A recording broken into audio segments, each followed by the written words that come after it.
beloved Boss Mike Cervera. Oo, eto na si Trillanes. Pasok! Ano yung mga impormasyon na kumakalat po dito sa Wait lang. Pakinggan nyo ho. Pasok! din kung ano-ano yung mga impormasyon na kumakalat po dito sa Pilipinas. The one of which is that, you know, the Vice President is claiming that the President is not in good health. Oo nga, yan na nga. Kiniklaim na nga nila, Sara, na hindi nga nasa ayos na kalusugan at kalagayan etong si Digong. Oo. Pero ho, mga kababayan ko, eto, tignan nyo ho ang sagot ni Trillanes, ano? Sa mga hindi pa ho nakakapag-like dyan, nagagalit na si Ai Chang. When you look at other interviews of other family members, the former president seems to be doing fine. Ano pong mga nakalap niyong balita or impormasyon tungkol sa kalagayan ng dating Pangulo? Ayan na, mga kababayan ko. Ang ating idol, Trillanes, pasok! Okay, ang nasabi po sa atin na impormasyon ay yung polisiya nila, yung sitwasyon nila sa detention center sa ICC. So meron silang medical team dun sa loob, tapos merong ambulansya naka-standby sa labas. Kita nyo mga kababayan, may ambulansyang sarili na nakaantabay. Kaya pala kapag merong hong tulad niyan na may nangyayari na isusugod kagad sa pinakamalapit na ospital, ano? Hindi ho pinakamalayo, pinakamalapit. Yung hospital 5 minutes away. Kita nyo ho mga kababayan ko, yung ospital ho mula po dyan sa kanyang kulungan ay 5 minuto lang ho, nandoon ka na. Sino ba taga Netherlands dito? Sino ho? Ay mga kababayan, abay bihira po yung traffic doon, maluluwag ang kalsada. Ano po? Oo, nung nagpunta nga ho ako doon, mga kababayan ko, abay napakalayo ng aking pinanggalingan, ano? Oo, nandoon ho ako sa Netherlands, ano? Mga kababayan, 1 oras ho mahigit yung pong aking biyahe. Basta lang ho makapunta diyan sa ICC para makadao palad ko yung pong mga DDS na tatanga-tanga, ano mga kababayan. Kahit na anong medical emergency, sinisiguradong makakapag-responde sila. Nako. At ang sitwasyon nila doon ay hindi ito selda-selda, no? Ayan mga kababayan ko hindi daw selda-selda tulad ng mga kulungan na alam nyo na nandito sa Pilipinas. Hindi ho ganon. Parang country club lang ito. So may komportable silang kwarto, may banyo sa loob, may common facility sila, may kitchen sila, may recreational areas. So sarap naman, parang nasa bakasyon ka lang, ano? Nasa bahay ni Kuya ba? Mga kababayan ko, may common area tulad siguro ng mga sala para makapagkwentuhan sila. Meron din sariling kusina para kung gusto mong magluto ng gusto mong pagkain, halimbawa gusto mo ng bulad, ano? Paborito yata ni Digong ang bulad at saka pipisitan mo ng kamatis. At tatantaran mo ng laso na, mga kababayan ko, abay, lagyan mo ng konting bagoong, at saka kalamansi. Ay, kininana. Mangantayo na po. Nagimas, mga kababayan, ano? Masarap. Yung mga ganun Yung po yung ating, ewan ko, sa mga naranasan ho yan, malamang pare-pares tayo ng buhay noon. Ano? Lahat ng pwede nilang gawin para maglibang, meron doon. Yun naman pala Leta Almadro. Shoutout po dyan sa Las Vegas. Ano? Kita-kita ho tayo soon. Nako, mga kababayan ko. Kita nyo ho, napakaganda ng kulungan ni Digong. Tapos meron access si Duterte sa kanyang pamilya 24/7. Ay, grabe naman pala. Kaya pala sila nandyan. May access daw ho si Digong sa kanyang pamilya. Ewan ko kung sinong pamilya ang tinutukoy niya. Pamilya ba na sila Hanilet Abansenya? O yung nanay nila Sara na si Elizabeth? Mga kababayan, ano? Meron daw access. Ano yun? Access na yon 24 oras, mga kababayan. telepono. Tapos, gawin para maglibang, meron doon. Nako. Tapos, meron access si Duterte Na? sa kanyang pamilya 24/7 sa telepono. Grabe. Oh, yun naman pala eh. So 24/7 pwede ho nilang tawagan at makausap sino? Si Digong. So ngayon, mga kababayan ko, hindi talaga maboboard yun. Ano? Tapos, wala ding limit ang bisita sa kanilang kay Duterte. Naku, walang limit mga kababayan. Kaya pala pwede silang magsabay-sabay. Ano po? Kaya pala, wala palang limit eh. Kaya re-reviewin nyo yung mga interview nila tuwing bumibisita sila kay Duterte, malalaman nyo na okay yung kalagayan, maganda yung usapan. Then suddenly, ngayon may historical na 3 beses na hinimatay o kung ano man. Sinabi nga natin yan, di ba? Pinaliwanag natin yan nung nakaraan. Sabi ho natin, nakakapagtaka naman, bigla-bigla na lang nahihimatay na. Mayroon ng ganyang kwento, mayroon ng ganyang drama. Samantalang ho, kapag ka ho ini-interview, si Kitty, si Hanilet, si Sara, si Pulong, at maging ho yung asawang isa pa na si Elizabeth, pag tinanong ho ng mga vlogger at media, ang sinasabi ho okay naman daw siya. Di po ba mga kababayan? Okay naman daw Ay tiyang Tapos ngayon, mga kababayan ko, bigla-bigla itong si Sara, iba yun na ho yung sinasabi.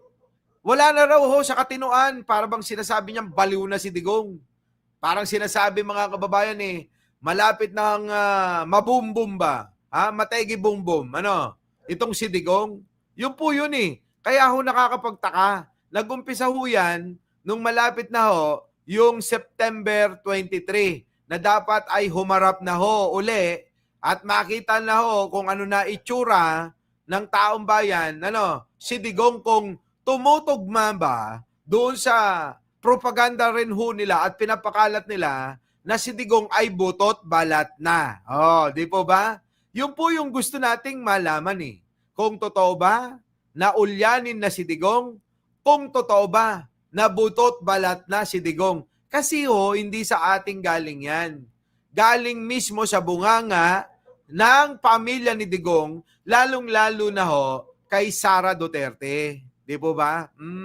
Kaya duda ako na sa truthfulness ng sinasabi nila na yan. Parehas tayo, Sen. Duda rin ho ako Talagang ako hindi basta-basta naniniwala. Kasi mga kababayan ko, yung lolo ko, mga kababayan 90 mahigit na Opo, malinaw pa rin ang isip Medyo bingi lang. Oo, medyo bingi lang. Kailangan ilapit-lapit mo yung bunganga mo sa tenga niya. Pero mga kababayan ko, itong si Digong, 80 pa lang ito Oo. Kaya pa nga netong bumengbang Sa totoo lang. At palagay ko, ito ay dahilan lang nila para ma-delay yung confirmation of charges hearing. At the same time, makakuha sila ng simpatsya para doon sa interim release na nilalakad nila. Wala na yung simpatsya, mga kababayan. Sabi ko nga, imbis na dumami ito, pinagkakasawaan na ng tao. Paano makakakuha ng simpatsya kung sila mismo, mga kababayan ko, niloloko nila yung mga taong naniniwala sa kanila. Alam nyo, mga kababayan ko, maraming tao madaling ma-turn off Siguro naman yung pong mga nagmamahal kay Digong, malamang karamihan dyan na turn off na. Dahil nga po sa kagagawan din ng kampo ni Sara Duterte na magpakalat ng mga maling impormasyon para ipakain sa kanila. Ginagawa na silang tatanga-tanga. Ano po, mga kababayan? Do you know anything about the interim release, Senator? Okay, sa interim release, ang sinasabi sa atin ay it will be opposed vehemently by the prosecutors and by the families of the victims. Tapos sa ngayon, wala pa rin daw pumapayag na bansa na tatanggap sa kanya. Pero pinapakalat nila mga kababayan, mayroon daw hong mga bansang gustong tanggapin siya. Pero itong sinasabi ni Senator Trillanes na pinanggigigilan ngayon ni Pulong, ano? Nanggigigil ho si Pulong ngayon dito. Bakit, kanyo? Paano hindi panggigilan? Nag-post ng picture, nando doon sa may kulungan ni Digong. Di nag-alboroto na naman tong mga Duterte. Alam nyo na mga matalik na magkaaway ang mga yan Di ba ba? So, si Trillanes at itong mga Duterte. Kaya itong statements again ng mga Duterte and their lawyers, pagdududahan natin. Wala na, oo. So mga kababayan, ibig sabihin, maliwanag sa sinasabi ni Antonio Trillanes, ano po, mga kababayan ko, niloloko nila ho yung mga DDS na uto-uto. Oo, talagang niloloko nila, mga kababayan ko. Walang katotohanan na meron na hong gustong tumanggap o paglalagakan si Digong kapag ho pinayagan yung kanyang kahilingan na interim release. Wala. Oo, wala. Wala pa pala. Eto, sinungaling ho kasi. Eto hong babae na tong nasa litrato, sinungaling ho yan, mga kababayan. Oo. Diba na parang pinapaasa nila And yan na nga yun. Parehas nga tayo ng sinasabi na pinapaasa lang nila ng pinapaasa na magkakaroon ng ma-approve yung kanyang kahilingan na interim release. Nako. Oo. just yesterday, nag-post itong si Kitty Duterte na nagranta raw yung interim release. Yan. So, ano ba yan? Yan na nga yun. Yung magpo-post sila, tignan nyo, si Kitty Duterte magpo-post na eto, mga kababayan ko. Oo. Na nakalaya na raw si Digong. Oo. Pero mga kababayan ko, hindi pa rin. Galit na galito ngayon yung mga DDS kapag sinasabi natin na fake news sila. Oo. Parang sila pa mga kababayan ang nanggigigil. Dahil fake news daw. Fake news daw tayo kasi sinasabi natin na hindi pa makakalaya, pinost na nga daw ni Kitty Duterte. Nako, mga kababayan ko, yan ang problema sa inyo Ang pinaniniwalaan nyo kasi, yung sinasabi lang ng kampo nyo. Ayaw nyong paniwalaan at makinig kayo sa amin kahit minsan, na niloloko kayo, ginagawa na kayong tanga, pero tuwan-tuwa pa rin kayo sa mga Duterte. Yan ang katotohanan Ginagawa na kayong tanga, abay tuwang-tuwa pa kayo na ginagawa kayong mga mangmang, Talagang they can't help themselves na magsinungaling. Oo. So, yun lang po yan. And ito, historically, yung ICC, nakapag-grant lang sila to a handful of accused, no?